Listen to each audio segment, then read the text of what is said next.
Hello friends, అందరికీ నమస్కారం. ఈ తెలుగు లైఫ్ స్టోరీ వింటున్న ప్రతి ఒక్కరికి థ్యాంక్ యూ సో మచ్.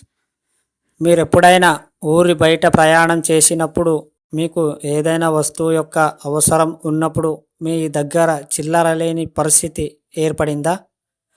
వస్తువు కొనాలి, చిల్లర లేదు. ఇప్పుడు ఎలా? వస్తువు చిన్నదైన అవసరం తప్పనిసరి.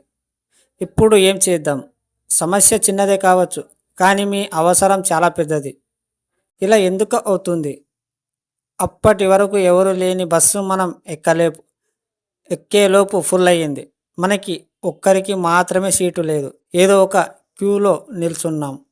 మన దగ్గరికి వచ్చేసరికి వస్తువు అయిపోవడం. ఇలా మీ జీవితంలో ఎన్నో జరిగి ఉంటాయి కదూ.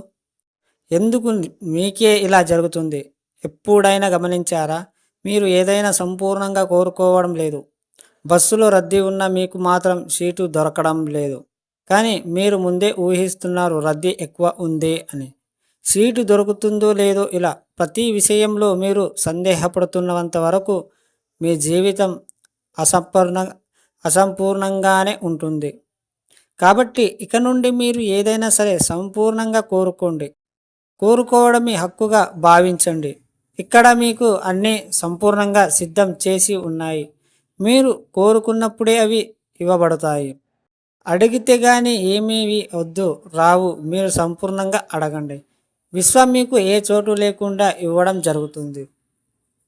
మీకు ఎప్పుడు కూడా మీరు ముందే నెగిటివ్గా ఆలోచించకండి.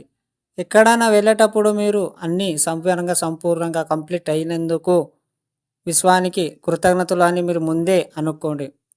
ఈ పనిలో నేను సక్సెస్ఫుల్ అయినందుకు చాలా thank you so much universe అని మీరు కోరుకోండి. ప్రతిసారి మీరు నెగిటివ్గా ఆలోచించకుండా పాజిటివ్గా ఆలోచించండి. మీరు ఎక్కడికైనా వెళ్ళేటప్పుడు నాకు ప్రతి ఒక్కరూ సహకరించినందుకు, ప్రతి వెహికల్ నన్ను సహకరించినందుకు విశ్వానికి కృతజ్ఞతలు అనండి. ఈరోజు ప్రతి ఒక్కరూ నాకు అనుకూలంగా కూడి ఉన్నందుకు విశ్వానికి కృతజ్ఞతలు అని మీరు చెప్పాలి. ఎందుకంటే అలా చెప్పినప్పుడు ప్రతి ఒక్కరు ఎక్కడైనా సరే మిమ్మల్ని అనుకరిస్తారు. అర్థమైందా? ఈ స్టోరీ విన్న ప్రతి ఒక్కరికి థ్యాంక్ యూ సో మచ్. అలాగే విశ్వానికి కృతజ్ఞతలు.